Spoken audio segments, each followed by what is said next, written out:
Okay.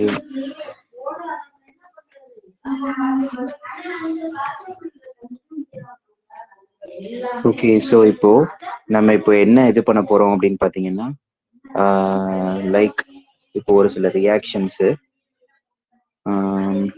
For the reaction.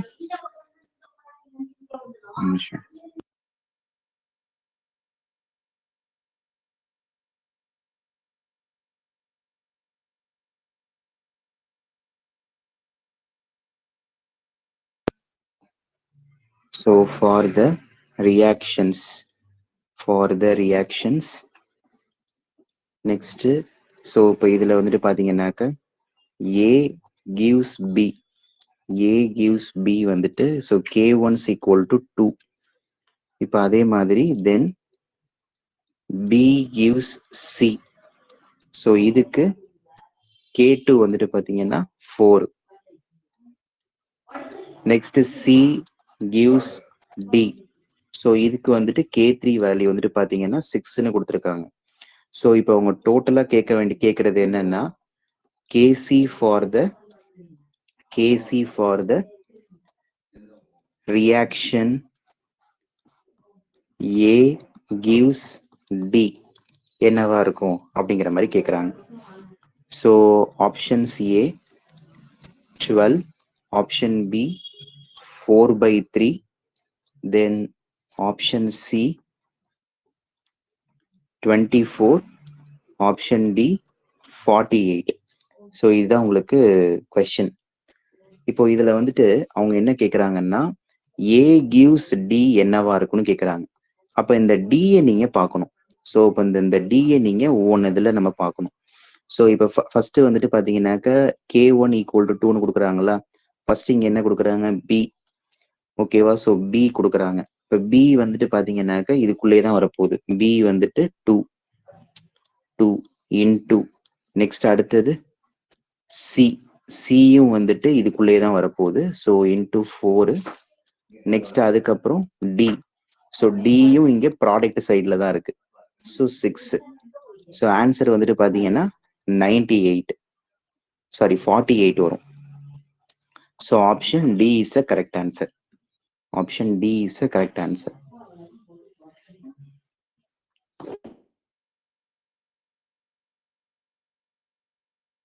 இன்னொரு equations கேட்டிருக்காங்க. So question இது. So KC equal to,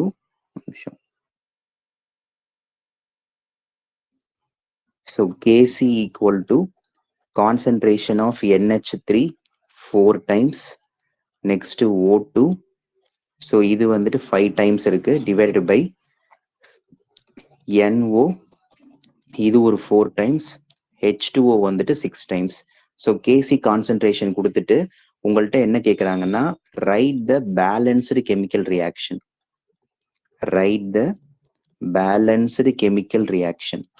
so ரியாக்ஷன்ஸை நம்ம இப்போ எழுதணும். Write the balanced chemical reaction.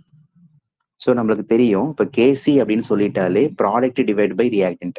அப்போ மேலே இருக்கிறது ப்ராடக்ட், கீழே இருக்கிறது ரியாக்டன்ட். ஸோ இப்போ ரியாக்டன்ட் வந்துட்டு எவ்வளவு இருக்கு, இங்கே என்ன நம்பர் இருக்கோ அந்த நம்பர் தான் ஸ்டாக்கியோமெட்ரிக் கோஎஃபிஷியன்ட், கரெக்டா. தென் 4NO plus 6 molecules of H2O, reactant எழுதியாச்சு, ஈக்லிபிரியம் சிம்பிள் போட்டுருங்க. மேலே இருக்கிறது ஃபுல்லாவே என்ன சொல்லுவோம்னா ப்ராடக்ட். ஸோ இப்போ 4 molecules of NH3 plus 5 molecules of O2, that's it. So இதுதான் நம்ம இந்த KC எழுதுறதுக்கான ஒரு மெத்தடு. ஓகே,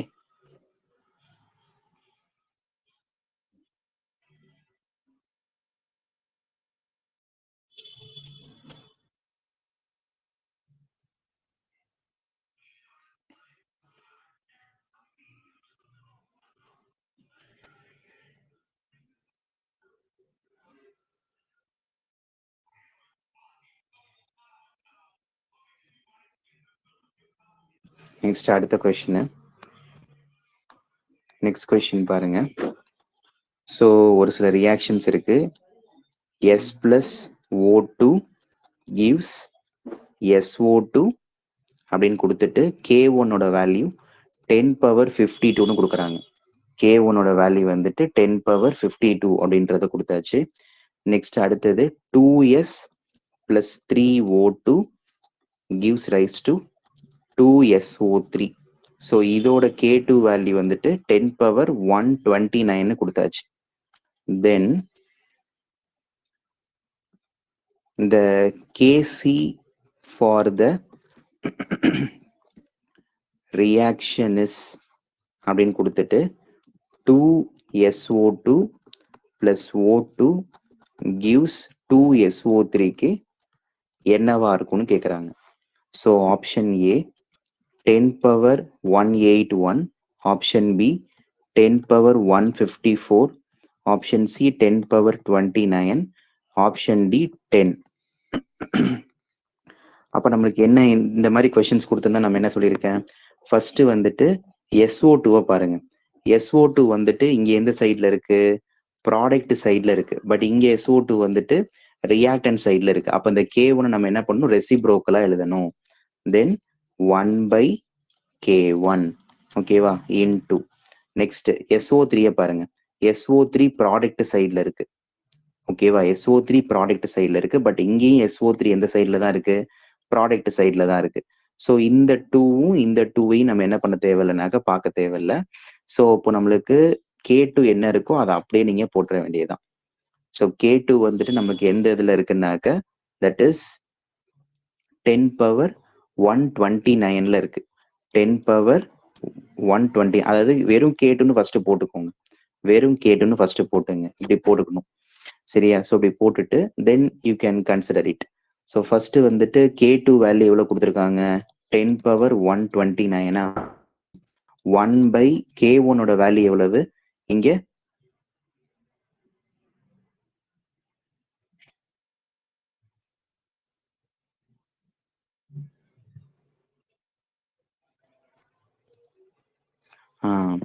ஓகே இங்க 10^52, 10^52 தென் ஹோல் ஸ்கொயர்னு போடுவோம்.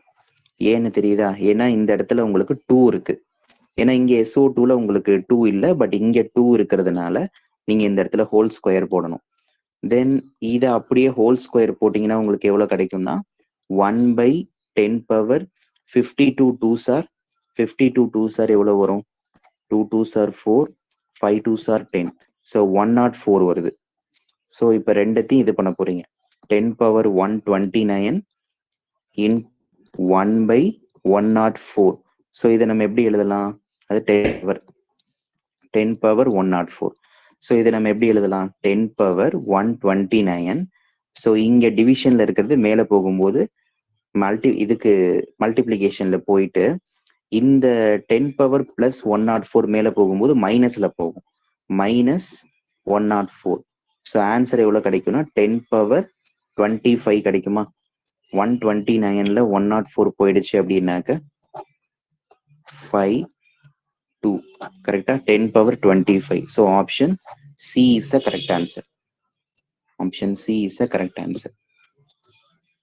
Next question. அடுத்தது value of Kp for the equilibrium. 1 minute.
Okay, so இப்போ நம்ம value of KP for the equilibrium reaction அப்படின்னு கொடுத்துட்டு N2O4 N2O4 gives 2NO2 2NO2 at 288 Kelvin is 47.9. The Kc is dash அப்படின்னு கொடுத்துருக்கோம். So R value வந்துட்டு உங்கள்கிட்ட கொடுத்துட்டாங்க. அதெல்லாம் ஒரு ஜே ஈக்குவேஷனு 0.083 லிட்டர் பார் கெல்வின் இன்வர்ஸ் மோல் இன்வர்ஸ். சரியா? ஸோ இப்போ இந்த கொஸ்டின்ஸுக்கு நீங்க எப்படி கால்குலேட் பண்ணுவீங்க? உங்கள்ட்ட என்ன கேட்டிருக்காங்க, கேபி கொடுத்துட்டு கேசி கேட்குறாங்க. அப்போ நமக்கு ஃபார்முலா தெரியும். ஸோ என்ன ஃபார்முலா தெரியும்? அந்த ஒரு ரெண்டுத்துக்கும் ஒரு ரிலேஷன் பார்த்தோம்ல. So KP is equal to KC into RT power delta என்ஜின்னு ஒரு ஃபார்முலா பார்த்தோம். ஸோ இதுலேருந்து கேசி எடுங்க.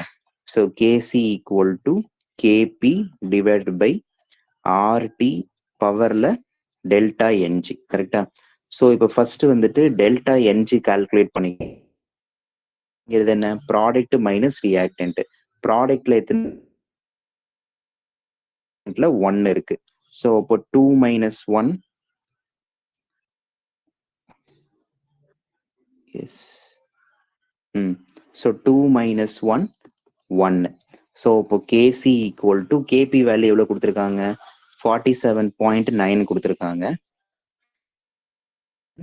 ஆர் வேல்யூ வந்துட்டு 0.083 இன்டூ டெம்பரேச்சர் வந்துட்டு பார்த்தீங்கன்னா 288 கெல்வின். தென் டெல்டா என்ஜி வந்து 1 பவர்ல 1. ஸோ டிவைடு வந்துட்டு போட்டீங்கன்னா உங்களுக்கு ஆன்சர் அப்ராக்சிமேட்டா 2 வரும். அப்ராக்சிமேட்டா உங்களுக்கு 2 வருது. Next question. For the reaction CO plus Cl2 gives COCl2 அப்படின்னு கொடுத்துட்டு the Kp by Kc is equal to அப்படின்னு கொஸ்டின் கேட்குறாங்க.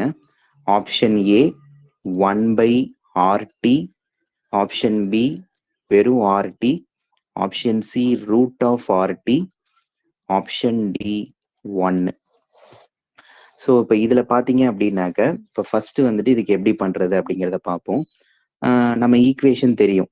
இப்போ நம்மளுக்கு வந்துட்டு பார்த்தீங்கன்னா KP equal to KC into power delta n g. இதான் கேபி கேசியோட ரிலேஷன்ஷிப். பட் அவங்க கேட்கறது வந்துட்டு கேபி டிவைடு பை கேசி என்னன்னு கேட்குறாங்க. ஸோ இப்போ கேபி டிவைடு பை கேசி, ஏன்னா இந்த மல்டிப்ளிகேஷன் இருக்கிறத கீழே டிவிஷனுக்கு கொண்டு வந்துட்டேன் அப்படின்னா ஆர்டி பவர் டெல்டா என்ஜி இதான ஃபார்முலா. தென் உங்களுக்கு ஆர்டி, ஏன்னா எல்லாத்துலேயுமே உங்களுக்கு ஆர்டி இருக்கு. ஸோ இப்போ ஆர்டி டெல்டா என்ஜி மட்டும் நீங்க கால்குலேட் பண்ணுங்க போதும். ஸோ டெல்டா என்ஜிங்கிறது நம்ம என்ன கால்குலேட் பண்ணலாம்? இங்க டெல்டா மைனஸ் ரியாக்டன்டா, இங்க ப்ராடக்ட் வந்துட்டு எவ்வளவு மோல்ஸ் இருக்குன்னு பாருங்க. 1 மோல் இருக்கு. ரியாக்டன்ட் இது 1 மோல், இது 1 மோல், மொத்தம் 2. Delta n g equal to 1 minus 2 வந்துட்டு -1. அப்ப ஆர்டி பவர் -1. இதை நம்ம ஒரு ஒரு ஆப்ஷன் ஏபிசிடில இல்ல. அப்ப இதே ஆப்ஷனை நம்ம எப்படி எழுதலாம் அப்படின்னா 1/RTன்னு எழுதலாமா? ஏன்னா இந்த -1 எடுக்கணுங்கிறதுக்காக நான் இதை இப்படி எழுதுறேன் 1/RT. ஏன்னா இந்த ஆர்டி, ஸோ இதுவும் கிட்டத்தட்ட ஈக்குவல் தான். ஸோ அப்போ option A is a correct answer.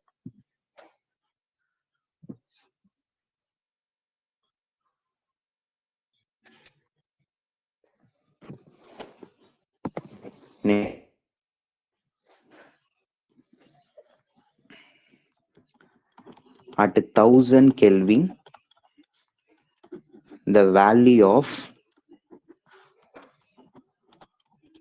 Kp அப்படின்னு கொடுத்துட்டு A gas plus 2B gas gives 3C gas plus D gas is 0.5 ATM. So அப்படி கொடுத்துருங்க.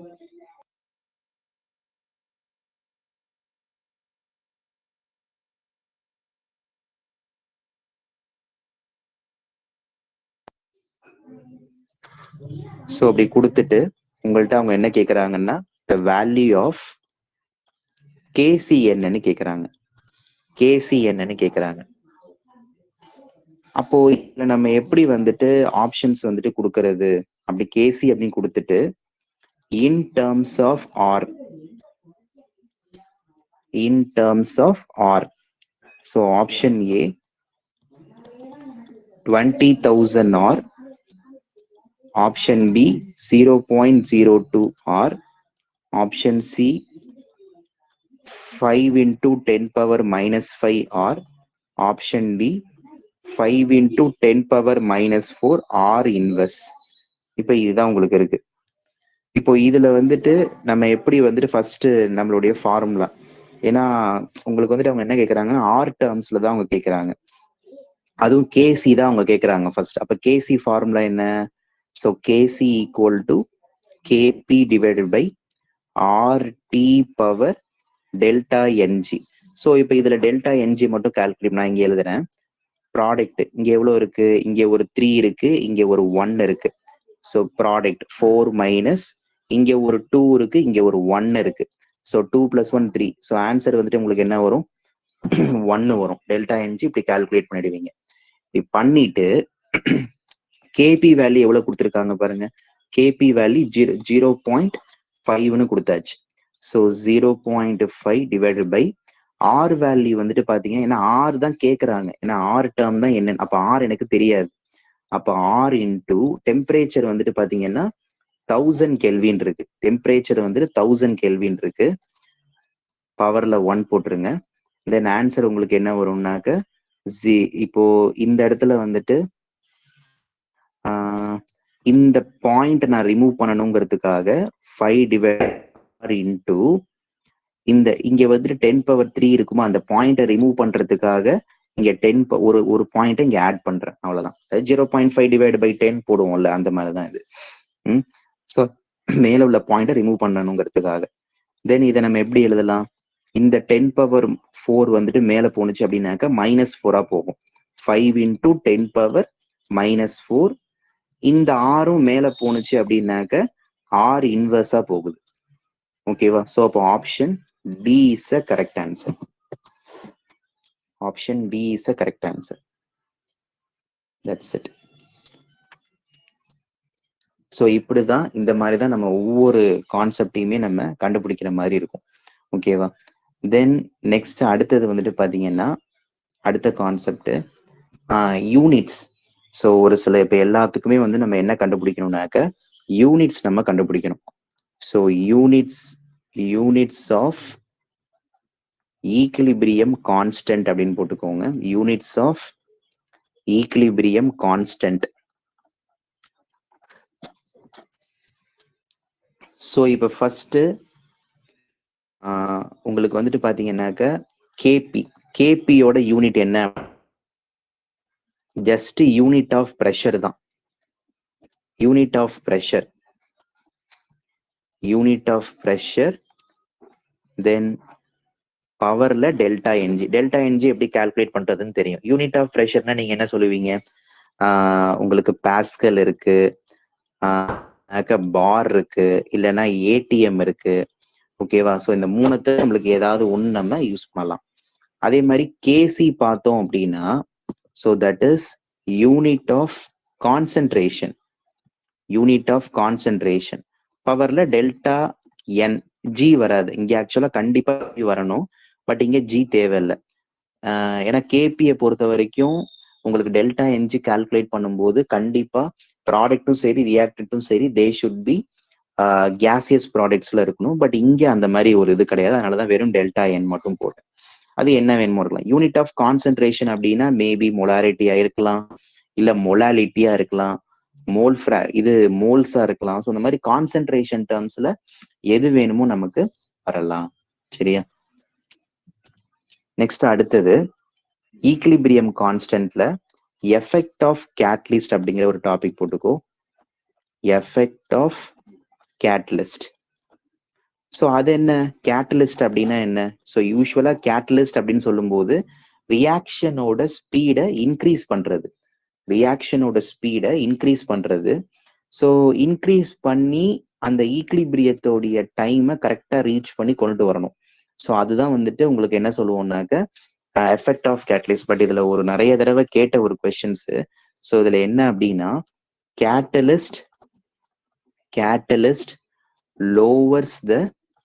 lowers the activation energy of forward and backward reaction.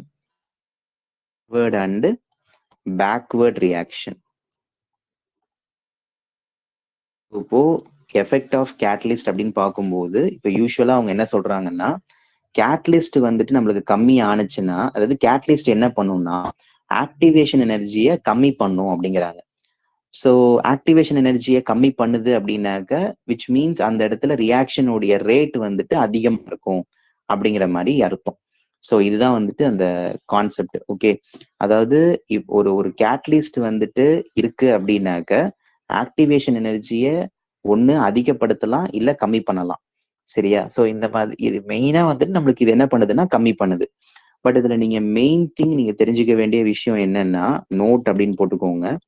இதுல நம்மளுக்கு முக்கியமான ஒரு concept catalyst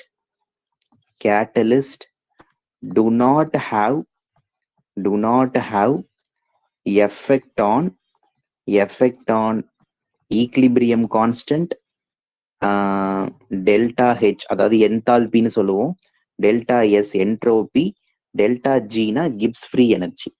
சரியா? Delta ஜினா கிப்ஸ் ஃப்ரீ எனர்ஜி. இதை எதையுமே இது என்ன பண்ணாதுன்னா அஃபெக்ட் பண்ணாது அப்படிங்கிற மாதிரி சொல்றாங்க. சரியா? ஸோ இதுதான் நம்மளுக்கு இந்த கான்செப்ட். ஸோ இதை வந்துட்டு நீங்க தெளிவா தெரிஞ்சு வச்சுக்கணும். நெக்ஸ்ட் அடுத்தது வந்துட்டு பாத்தீங்கன்னா அடுத்த கான்செப்ட் போட்டுக்கோங்க ஆஃப் ஈக்லிபிரியம் கான்ஸ்டன்ட். அடுத்தது அப்ளிகேஷன்ஸ் ஆஃப்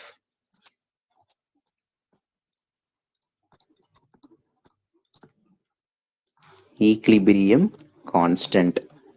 ஸோ என்னெல்லாம் வந்துட்டு அப்ளிகேஷன்ஸ் இருக்க போகுது அப்படிங்கிறத பார்ப்போம். ஸோ இப்போ நம்மளுக்கு மேஜரா நம்ம பார்த்தோம் அப்படின்னாக்க இப்போ ஃபர்ஸ்ட் வந்துட்டு உங்களுக்கு என்ன இருக்க போகுது அப்படிங்கிறத நம்ம மீன் பண்ணி இது பண்ணுவோம். ஸோ இப்போ நம்மளுக்கு வந்துட்டு பாத்தீங்கன்னா ஃபர்ஸ்ட் வந்துட்டு இப்போ ஒரு ரியாக்டன்ட் இருக்கு. இப்போ மேஜரா ஒரு சில கேசஸ் இருக்கு. அந்த கேசஸ் மட்டும் நான் கொடுக்குறேன். கேஸ் 1 அப்படின்னு போட்டுங்க. சப்போஸ் என்னுடைய ஈக்லிபிரியம் கான்ஸ்டன்ட் இருக்குல்ல, என்னோட ஈக்லிபிரியம் கான்ஸ்டன்ட் வந்துட்டு 1000க்கும் மேல இருந்துச்சு. அதாவது 1000 சொல்லலாம், இல்லைன்னாக்க 10⁻³ சொல்லலாம், எல்லாமே ஒண்ணுதானே. இந்த மாதிரி இருந்துச்சுன்னா மேக்சிமம் உங்களுடைய ஈக்லிபிரியம் மிக்சர்ல வந்துட்டு மோஸ்ட்லி அது வந்துட்டு ப்ராடக்டா மட்டும்தான் இருக்கும். மோஸ்ட்லி அது என்னவா இருக்கும்னாக்க ப்ராடக்டா மட்டும்தான் இருக்கும். சரியா? தென் அதுக்கப்புறம் வந்துட்டு இந்த இடத்துல ப்ராடக்ட் வந்துட்டு உங்களுக்கு எப்படி இருக்கும்னாக்க product is more stable then reactant. சரியா? Then reactant. இது ஒரு விஷயம். ஓகேவா? ஸோ இதுதான் வந்து நம்மளுக்கு மெயினா சொல்ல வேண்டியது. ஸோ எப்பெல்லாம் ஈக்லிபிரியம் கான்ஸ்டன்ட் அதிகமா இருக்கோ அங்க ப்ராடக்டோடைய கான்சென்ட்ரேஷன் அதிகமா இருக்கும் கம்பேரிட்டிவ்லி ரியாக்டன்ட். ஸோ இது கேஸ் 1ல நம்ம சொல்ல வேண்டிய ஒரு பாயிண்ட். நெக்ஸ்ட் அடுத்தது இப்ப கேஸ் 2ல அவங்க என்ன சொல்றாங்க அப்படின்னா இந்த ஈக்லிபிரியம் கான்ஸ்டன்ட் 1/1000 அப்படிங்கிறாங்க. அப்படின்னா என்ன அர்த்தம்? இல்லைனாக்க 10⁻³ அப்படின்னா என்ன மீனிங்னா உங்களுக்கு வந்துட்டு இந்த இடத்துல வந்துட்டு மோஸ்ட்லி ரியாக்டன்ட் மட்டும்தான், அதாவது மோஸ்ட்லி ரியாக்டன்ட் மட்டும்தான் இருக்கும். அப்படின்னா என்ன அர்த்தம்? உங்களுக்கு ப்ராடக்டே ஃபார்ம் ஆயிருக்காது. ஓகேவா? ப்ராடக்டே ஃபார்ம் ஆயிருக்காது. உங்களுக்கு அந்த இடத்துல வந்துட்டு ரியாக்டன்ட் தான் அதிகமா இருக்கும். ரியாக்டன்ட் மட்டும்தான் இந்த இடத்துல வந்துட்டு எனக்கு எப்படி இருக்கும்னா ஸ்டேபிளா இருக்கும் அப்படிங்கிற மாதிரி சொல்றாங்க. This is case 2. அடுத்தது கேஸ் நம்பர் 3ல என்ன சொல்றாங்க, இந்த ஈக்லிபிரியம் கான்ஸ்டன்ட் இருக்குல்ல, அது 10⁻3லேருந்து 10⁻−3க்குள்ள இருந்துச்சுன்னு வச்சுக்கோங்களேன். இந்த இன்பிட்வீன்ல இருந்துச்சுன்னு வச்சுக்கோங்க. இன்பிட்வீன்ல இருக்குன்னா இதுல வந்துட்டு, அதாவது உங்களுக்கு வந்துட்டு ஒண்ணு இப்படி இருக்கலாம். இப்ப இந்த மாதிரி இருந்துச்சு அப்படின்னா அந்த இடத்துல ஈக்லிபிரியம் மிக்சர்ல உங்களுக்கு ரியாக்டன்ட்டும் ப்ராடக்ட்டும் ஒரு சிக்னிபிகண்ட் அமௌண்ட்ல இருக்கும். சரியா? இன் ஈக்லிபிரியம் கீழே எழுதிக்கோங்க. இன் equilibrium both reactant and product are in significant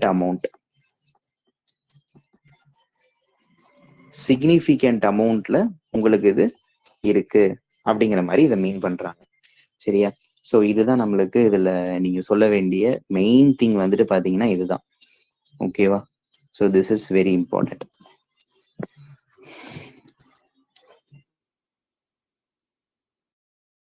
உங்கள்கிட்ட வந்துட்டு என்ன கேட்டிருக்காங்கன்னா,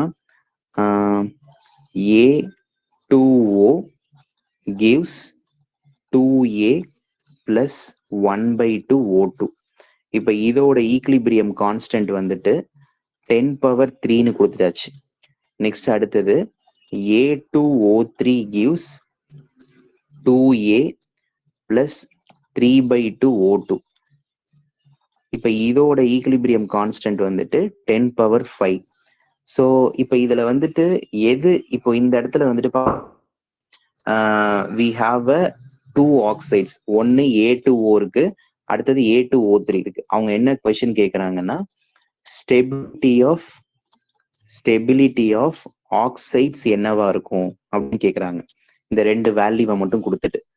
அப்போ ஸ்டெபிலிட்டி அப்படின்னு சொல்லும் போது நம்ம என்ன சொல்லியிருக்கேன், ஜென்ரலாவே வந்துட்டு பாத்தீங்கன்னாக்க எங்க ஸ்டெபிலிட்டி அப்படின்னு சொன்னாலே உங்களுக்கு அவங்க என்ன கேக்குறாங்க, சிம்பாலிக்கா ப்ராடக்ட கேக்குறாங்க. அப்ப ப்ராடக்ட் அப்படின்னா ஈக்லிபிரியம் வேல்யூ எனக்கு எதுல இருக்கணும், 10⁻3க்கு மேல இருக்கணும் அப்படிங்கிற மாதிரி நம்ம சொல்லியிருந்தோம். ஓகேவா? ஸோ அதாவது ஸ்டெபிலிட்டி ஆஃப் த ஆக்சைட்ஸ் அப்படின்னு கேக்குறாங்கன்னா அது எனக்கு ப்ராடக்டாவே கன்சிடர் ஆகல, அது அப்படியே தான் இருக்கு. விச் மீன்ஸ் அந்த இடத்துல வந்துட்டு ஸ்டெபிலிட்டி ஆஃப் த ரியாக்டன்ட் அவங்க கேட்குறாங்க. இந்த இடத்துல ஸ்டெபிலிட்டி ஆஃப் த ஆக்சைட்ஸ் அப்படின்னு சொல்லும் போது they are symbolically asking stability of reactant கேட்குறாங்க. அப்போ ஸ்டெபிலிட்டி ஆஃப் த ரியாக்டன்ட் வந்துட்டு எனக்கு எப்படி இருக்கும், ஸோ KEQ வந்துட்டு it will be very less then 10⁻−3க்கும் கீழே இருக்கணும். கீழே இருக்கிறது இந்த 10⁻3 தான், ஏன்னா இது கொஞ்சம் வேல்யூ அதிகமா இருக்கு. அப்ப இந்த A2O தான் உங்களுக்கு மோர் ஸ்டேபிள் தென் A2O3. ஓகேவா? ஸோ இந்த மாதிரி நம்ம மீன் பண்றது. Okay,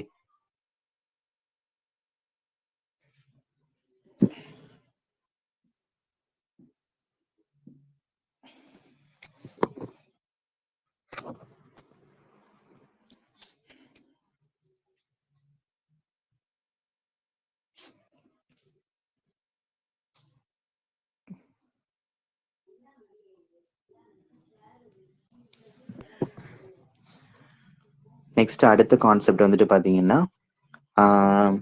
predicting the direction of the reaction அப்படின்னு போட்டுக்கோங்க. அடுத்த கான்செப்ட் ப்ரெடிக்டிங்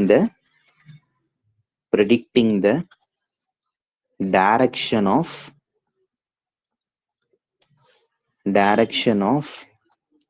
த ரியாக்ஷன் அப்படின்னு கேக்குறாங்க. ஸோ இப்போ இதுல நீங்க என்ன பண்ணுவீங்க, இப்ப இந்த இடத்துல வந்துட்டு பாத்தீங்கன்னாக்க எந்தெந்த கான்செப்டை நம்ம யூஸ் பண்ண போறோம் அப்படின்னு பாத்தீங்கன்னா, இப்போ மெயினாவே வந்துட்டு இப்போ உங்களுக்கு இப்போ ஒரு நார்மலா ஈக்லிபிரியம் கான்ஸ்டன்ட்டை வச்சுலாம் நம்ம பேசியாச்சு. ஓகேவா? ஈக்லிபிரியம் கான்ஸ்டன்ட்டை வச்சுலாம் நம்ம கம்ப்ளீட்டா எல்லா பார்ட்டையும் எக்ஸ்பிளைன் பண்ணியாச்சு. ஆனா இப்ப நான் ஒரு 2 பார்ட்டை பத்தி இப்ப நான் எக்ஸ்பிளைன் பண்ண போறேன். சரியா? 2 பார்ட்டை பத்தி நம்ம எக்ஸ்பிளைன் பண்ண போறோம். So that is nothing but I am asking reaction quotient. Reaction quotient அப்படிங்கிற ஒரு கான்செப்ட். ஸோ இந்த ரியாக்ஷன் குவாஷியன்ட்ங்கிறத அவங்க ஜென்ரலா கியூசின்னு மென்ஷன் பண்ணுவாங்க. யூஸ்வலா நம்ம கேசின்னு சொல்லுவோம்ல, ஈக்லிபிரியம் கான்ஸ்டன்ட்டை கேசின்னு சொல்லுவோம், இதை கியூசின்னு சொல்லுவோம், அவ்வளவுதான். பட் இந்த ரியாக்ஷன் குவாஷியன்ட்டுக்கும் ஈக்லிபிரியம் கான்ஸ்டன்ட்டுக்கும் என்ன ஒரு வித்தியாசம் அப்படின்னா, ரெண்டத்தையுமே நம்ம வந்துட்டு ஈக்லிபிரியம் ரியாக்ஷன்ல தான் கண்டுபிடிக்கிறோம். பட் கேசி வந்துட்டு பாத்தீங்கன்னா ஒன்லி ஃபார் ஈக்லிபிரியம் ரியாக்ஷன். ஆனா கியூசி வந்துட்டு இந்த ரியாக்ஷன் குவாஷியன்ட் வந்துட்டு you have to calculate it at any of the time. ஓகேவா? எந்த டைம்ல வேணுமோ இதை நீங்க கால்குலேட் பண்ணலாம். தென் இந்த கியூசி வந்துட்டு ஸோ உங்களுக்கு வந்துட்டு பாத்தீங்கன்னாக்க ஒவ்வொரு ரியாக்ஷன்ஸுக்கும் அது மாறிக்கிட்டே இருக்கும். தென் ரியாக்ஷன் குவாஷியன்ட் வந்துட்டு it's completely depends upon the concentration, pressure, volume. இது எல்லாத்தையுமே அது டிபெண்ட் பண்ணியிருக்கும். சரி, அது கீழே ஜஸ்ட் எழுதி வச்சுக்கோ. So it is calculated at any time of reaction. Same as usual. நீங்க வந்துட்டு கேசி எப்படி கால்குலேட் பண்ணீங்களோ அதே மாதிரி தான் இதையும் கால்குலேட் பண்ண போறீங்க, ப்ராடக்ட் டிவைட் பை ரியாக்டன்ட். ஆனா சின்ன இந்த ஒரு வேரியேஷன் மட்டும் இருக்க போகுது. ஸோ அது மாதிரி value of Q can vary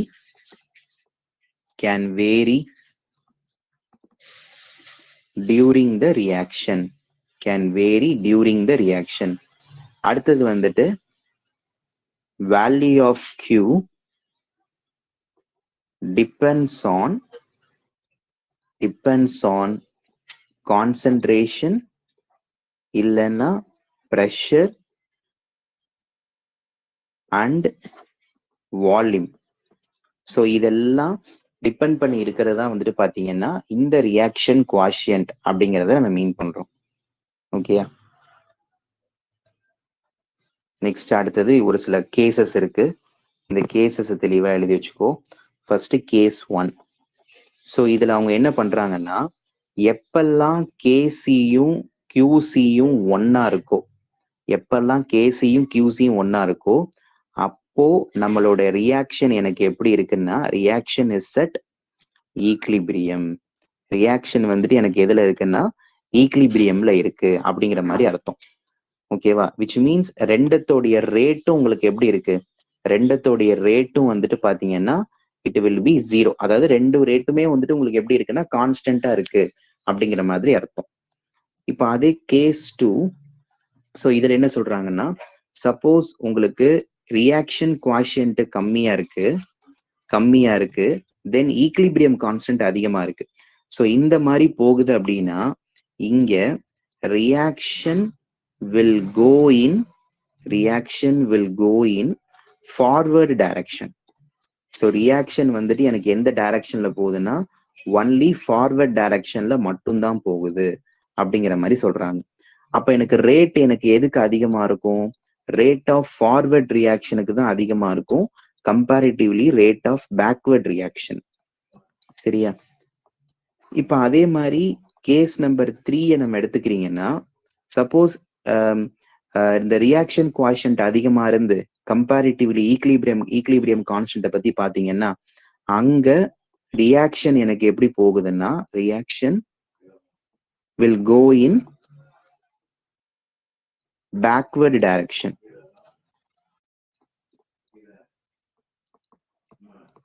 ஓகேவா? ஸோ இப்போ இந்த மாதிரி அப்போ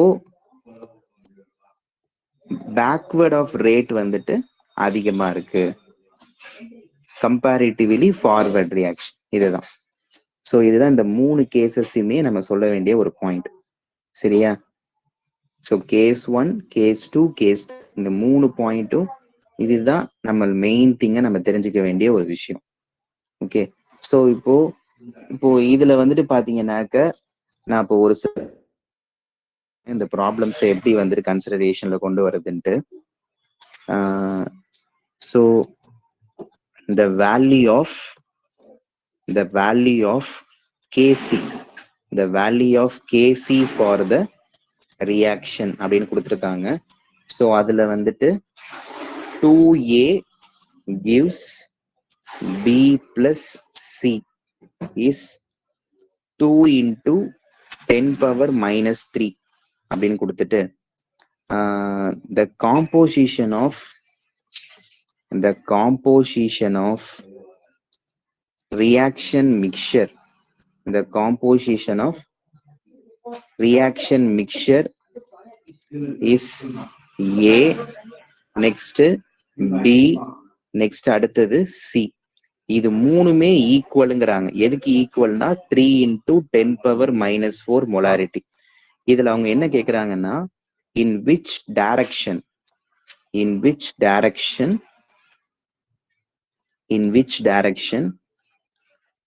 the reaction will proceed அப்படின்ட்டு. which direction அது ஃபார்வர்டா இல்ல பேக்வர்டா அப்படிங்கிறத நம்ம சொல்லணும். இப்போ ஃபர்ஸ்ட் வந்து நம்ம என்ன பண்ணிடலாம்னாக்க QC-யை கண்டுபிடிச்சிருவோம். ஸோ QC ஆஸ் யூஷுவல் தான் நமக்கு. இப்ப KC வந்துட்டு கொடுத்துட்டாங்க கரெக்டா. அப்ப KC வந்துட்டு 2 into 10 power minus 3 அப்படிங்கிறத அவங்க கொடுத்தாச்சு. 2 into minus 3ங்கிறத கொடுத்தாச்சு. then we want to calculate QC calculate பண்ணணும்.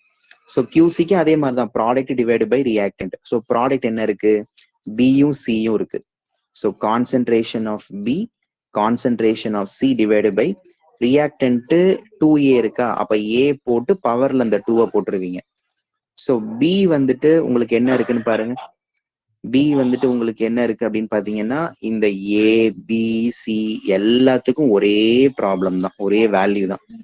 So 3 into 10 power minus 4 then into 3 into 10 power minus 4 divided by ஏக்கும் அதே வேல்யூ தான் 3 into 10 power minus 4 whole square. அப்ப இங்க மேல 2 வேல்யூ கீழே 2 வேல்யூ, ஸோ மொத்தமா உங்களுக்கு கேன்சல் ஆயிடும். So answer will be 1. Okay,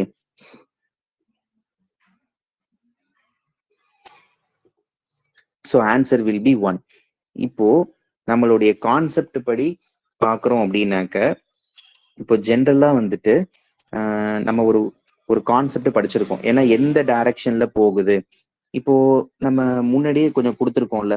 first வந்துட்டு கேசி வேல்யூ அதிகமா இருந்துச்சு அப்படின்னா, கேசி வேல்யூவும் QC வேல்யூவும் ரெண்டும் ஈக்குவலா இருந்துச்சுன்னா that is reaction at is equilibrium. But இங்க ரெண்டு வேல்யூவும் எனக்கு வேற வேற, அப்ப இது ஈக்லிபிரியம் அப்படின்னு சொல்ல முடியாது.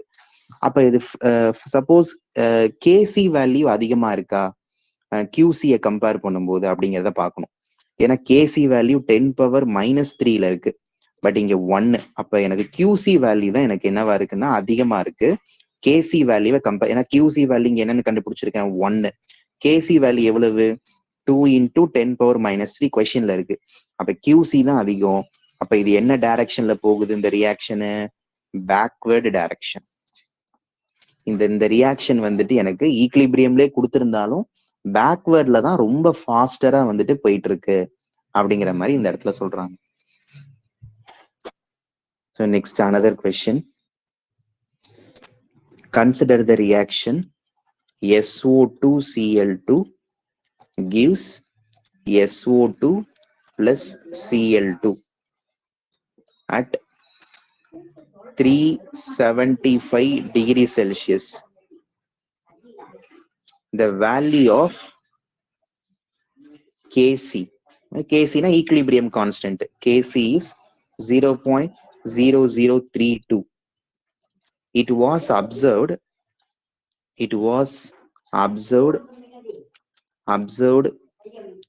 that the concentration of the three species is 0.050 mole per liter each at a certain instant.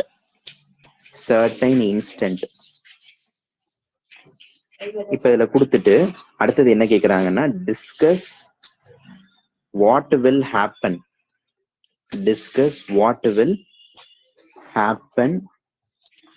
in the reaction vessel.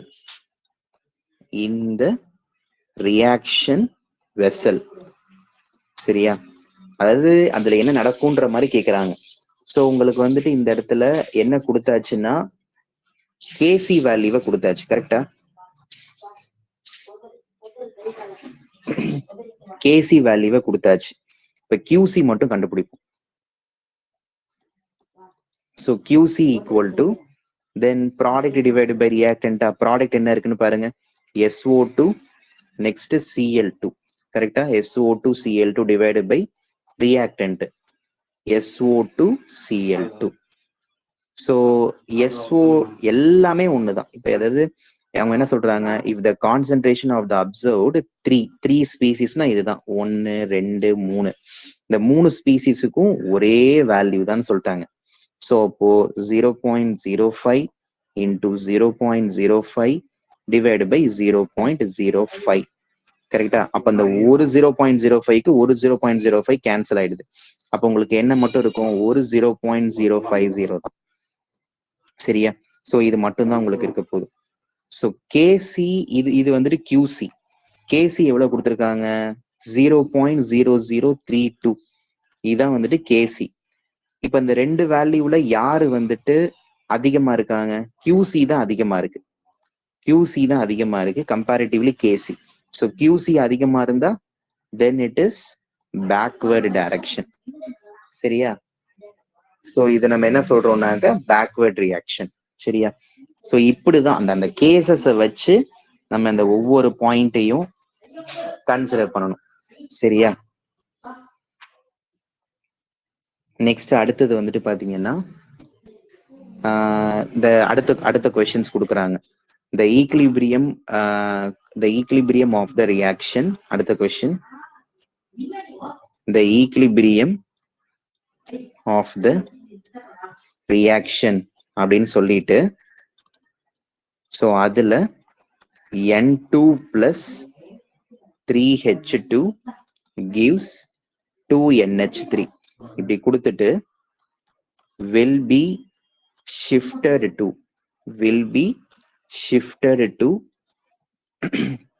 the right, will be shifted to the right when அப்படின்னு சொல்லிட்டு option A KP is less than QC, option B ஒரு சில இடத்துல Qன்னு கூட கொடுக்கலாம்ப்பா. சரியா? QCயும் Qவும் ஒண்ணுதான். அடுத்தது option C Q equal to KP, option D Q to KP. So KC KP எல்லாமே வந்துட்டு ஒண்ணுதான். சரியா? ஸோ இப்போ ஃபர்ஸ்ட் அவங்க என்ன சொல்றாங்கன்னா will be shifted to the rightனு கேக்குறாங்க. will be shifted to the rightனா அவங்க சிம்பாலிக்கா என்ன கேக்குறாங்க, ஃபார்வர்ட் ரியாக்ஷன். கொடுத்துருக்கிற ஆப்ஷன்ல எதுக்கு ஃபார்வர்ட் ரியாக்ஷன் இருக்கும்? ஃபார்வர்ட் ரியாக்ஷன்னாக்க எங்க ஈக்லிபிரியம் கான்ஸ்டன்ட் அதிகமா இருக்கோ அது ஃபார்வர்டு. ரியாக்ஷன் குவாஷியன்ட் அதிகமா இருந்தா அது பேக்வேர்டு. ஈக்லிபிரியம் கான்ஸ்டன்ட் அதிகமா இருந்துச்சுன்னா அது ஃபார்வர்டு. அப்ப இங்கதான் அதிகமா இருக்கு.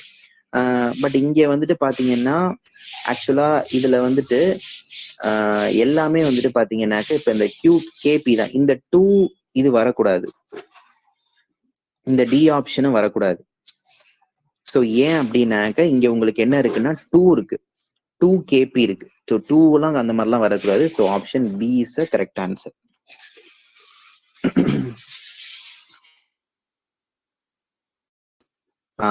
ரிலேஷன் வித் கிப்ஸ் ஃப்ரீ எனர்ஜின்னு போட்டுக்கோங்க. Relation with Gibbs free energy.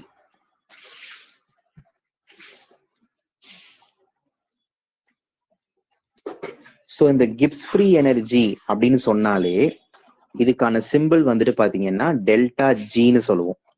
சரியா? இப்ப யூஸ்வலா இந்த கிப்ஸ் ஃப்ரீ எனர்ஜி எதுக்காக நம்ம படிக்கிறோம் அப்படின்னு பாத்தீங்கன்னா யூஸ்வலா to calculate the work done.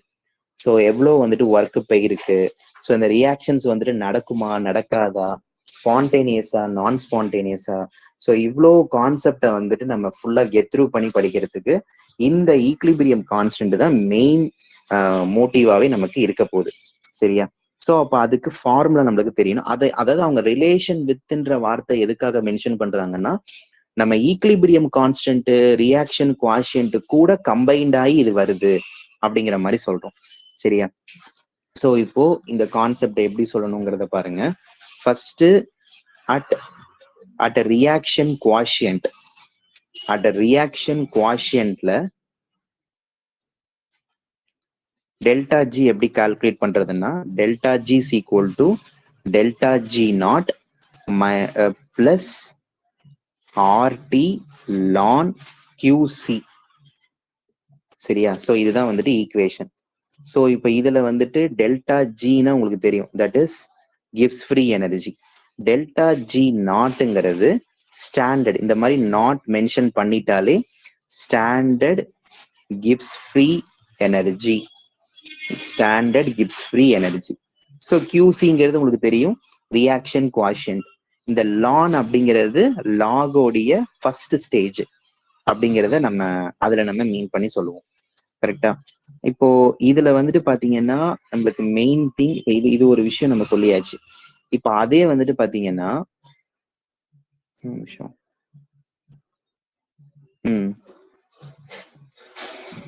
தென் இதை நம்ம லாக்ல சொல்லணுங்கிறதுக்காக இந்த ஈக்குவேஷன் எப்படி எழுதுறேன்னு பாருங்க. Log of k2 by k1, log of k2 by k1 equal to delta h naught divided by 2.303 or 1 by t1 minus 1 by t2. இதான் வந்துட்டு ஈக்குவேஷன். இப்ப அது மாதிரி வேற என்ன ஈக்குவேஷன் எழுதலாம்னா டெல்டா ஜி நாட் மட்டும் கால்குலேட் பண்றதுக்கு மைனஸ் ஆர்டி லான் கேசின்னு சொல்லுவோம். ஸோ இந்த லானை எடுக்கிறதுக்காக நான் எப்படி எழுதுறேன், -2.303 மல்டிப்ளை பண்றேன், அவ்வளவுதான். ஸோ லானை லாகா மாத்துறதுக்காக. ஓகேவா? That's it.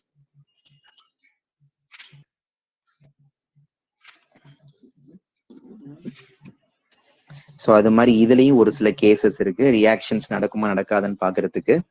கேஸ் 1ன்னு போட்டுங்க. சப்போஸ் கேசி வேல்யூ, அதாவது ஈக்லிபிரியம் கான்ஸ்டன்ட் வேல்யூ 1 இருந்து டெல்டா ஜி நாட் வந்துட்டு 0 இருக்கு அப்படின்னா அது ஈக்லிபிரியம் ரியாக்ஷன். ஸோ இந்த மாதிரி இருந்துச்சுன்னா அதை நம்ம என்ன சொல்லுவோம், ரியாக்ஷன் எனக்கு ஈக்லிபிரியம்ல போகுது அப்படிங்கிற மாதிரி அர்த்தம். இதே கேஸ் 2ல நம்ம என்ன சொல்றாங்கன்னா கேசி வேல்யூ 1 விட அதிகமா இருந்து டெல்டா ஜி வேல்யூ 0 விட அதிகமா இருந்துச்சு அப்படின்னா, விச் மீன்ஸ் அதாவது 0 வேல்யூ ரொம்ப 0 விட கம்மியா இருக்கணும். அப்படி இருந்துச்சுன்னா that is spontaneous reaction. Spontaneous reaction அப்படின்னு பாத்தீங்கன்னா ரியாக்ஷன்ஸ் போகும், ரியாக்ஷன் ஸ்மூத்தா போகுது அப்படிங்கிற மாதிரி அர்த்தம். நெக்ஸ்ட் கேஸ் நம்பர் 3ல அப்படியே ஆப்போசிட் இப்படி இருந்துச்சுன்னா that is non spontaneous reaction. Reactions வந்துட்டு நடக்கல, so it is having some issues. So அந்த ரியாக்ஷன்ஸ் நடக்கிறதுக்கு கொஞ்சம் கஷ்டப்படுது அப்படிங்கிற மாதிரி meaning.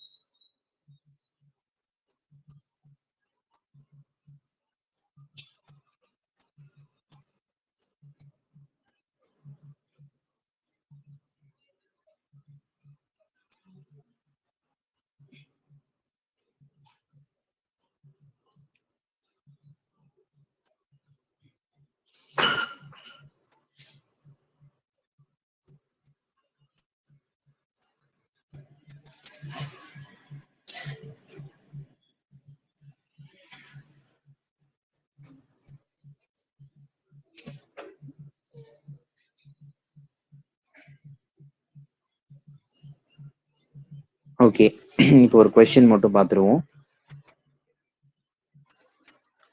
Consider the following reaction. The equilibrium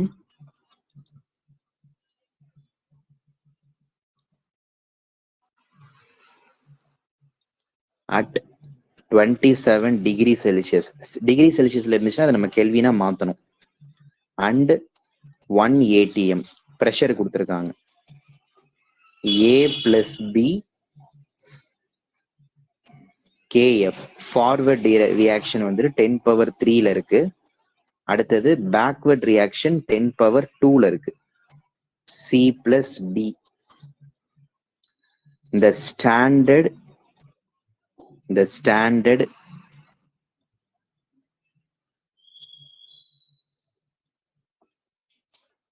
gives free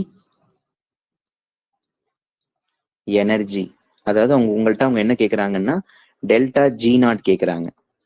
at 27 degree Celsius is minus அப்படின்னு கொடுத்துட்டு டேஷ்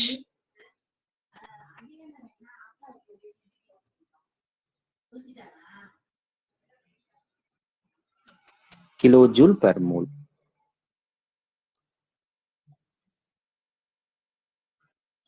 ஸோ ஆர் வேல்யூ வந்துட்டு 8.3 ஜூல் கெல்வின் இன்வெர்ஸ். ஸோ இப்போ நம்மளுக்கு இதுல என்ன ஃபார்முலா அப்படிங்கிறத பார்ப்போம். ஸோ இப்போ ஃபர்ஸ்ட் வந்துட்டு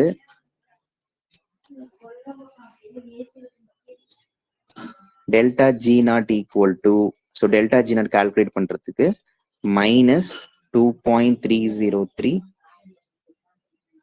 RT log of KEQ. சரியா? ஸோ இப்போ இந்த ஈக்லிபிரியம் கான்ஸ்டன்ட் வந்துட்டு எப்படி கால்குலேட், இந்த KEQ வந்துட்டு எப்படி கால்குலேட் பண்றது அப்படிங்கிறத முதல்ல தெரிஞ்சிடும்.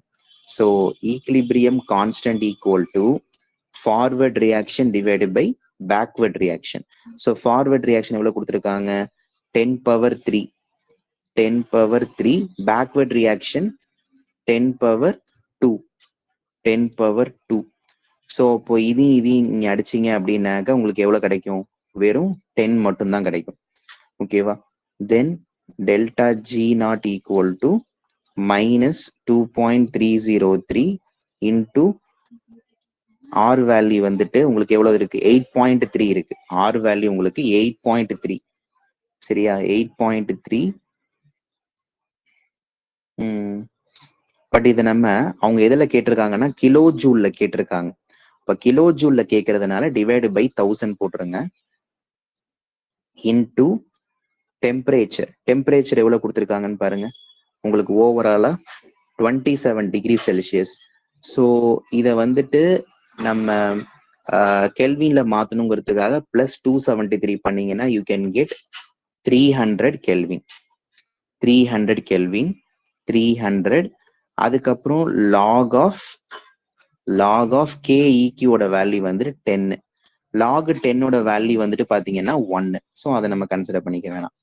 ஓகே, ஸோ இப்போ minus 2.303 into 8.3 into 300 divide by 1000. So இதை போட்டீங்கன்னா உங்களுக்கு எவ்வளவு ஆன்சர் வருதுன்னா, ஸோ நியர்லி உங்களுடைய ஆன்சர் வந்துட்டு மைனஸ் 5.727 கிலோ ஜூல்ல வரும். ஸோ இதுதான். ஸோ ஜேஇ இந்த மாதிரி கொஸ்டின்ஸ்லாம் வந்துட்டு உங்களுக்கு இப்படிதான் இருக்கும். இந்த மாதிரி வந்துட்டு ப்ராப்ளம்ஸா வந்துட்டு கேட்கறதுல இந்த மாதிரி வந்துட்டு உங்களுக்கு மீன் பண்ணி கேட்பாங்க.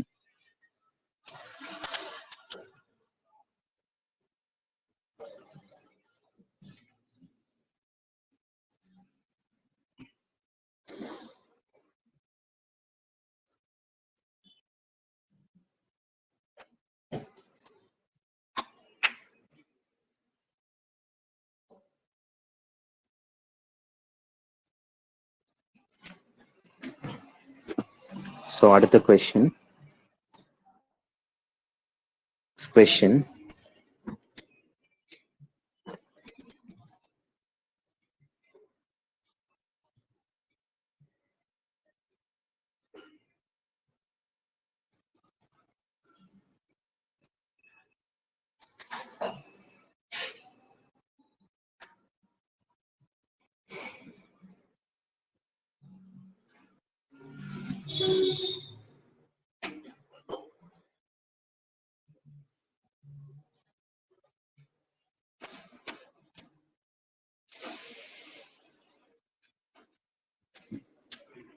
Next, for reaction PCl3 plus Cl2 gives PCl5 அப்படின்னு கொடுத்துட்டு உங்களுக்கு ஒரு சில ரியாக்ஷன்ஸ் கொடுக்குறாங்க. 2Kp equal to Kc is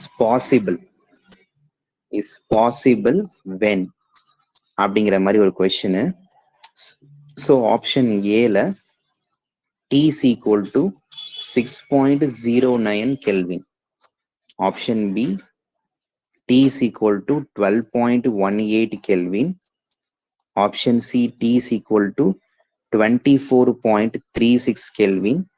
Option D, T is equal to 25.2 Kelvin. இப்போ இதுல வந்துட்டு பாத்தீங்கன்னா ஃபர்ஸ்ட் இப்போ நீங்க ஓவரால் பார்க்கும்போது 2 kp ஈக்குவல் டு கேசி அப்படின்னு கொடுக்கும். ஸோ இப்போ ஃபர்ஸ்ட் நீங்க இதுல இருந்து டெம்பரேச்சர் தான் கண்டுபிடிக்கணும், கரெக்டா? அப்ப நம்ம டெம்ப் வந்துட்டு டெல்டா என்ஜி இந்த ஈக்குவேஷனுக்கு என்ன சொல்லுவீங்க? டெல்டா என்ஜி என்ன சொல்லுவீங்க அப்படின்னு பாத்தீங்கன்னா இங்க 1 இருக்கு, இதுல 1 + 1 2 இருக்கு.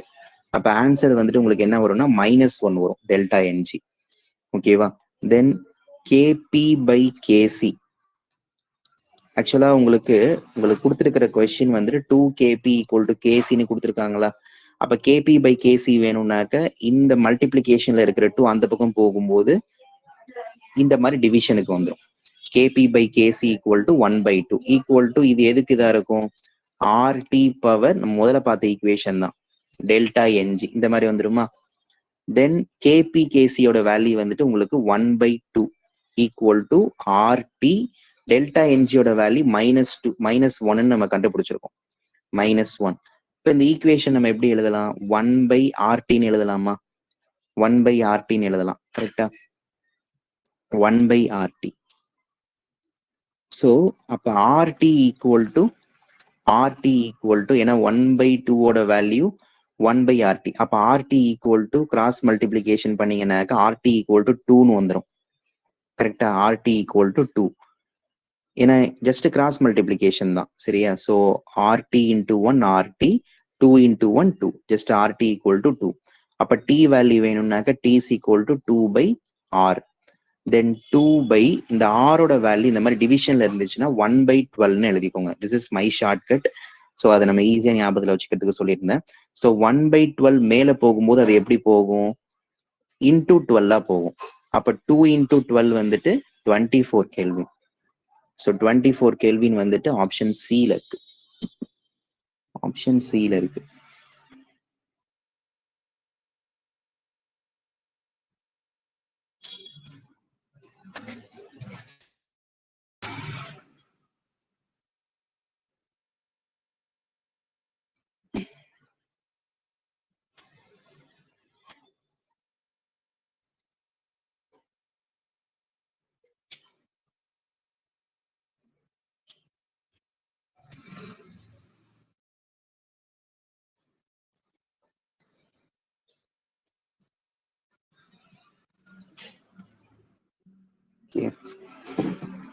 ஓகே.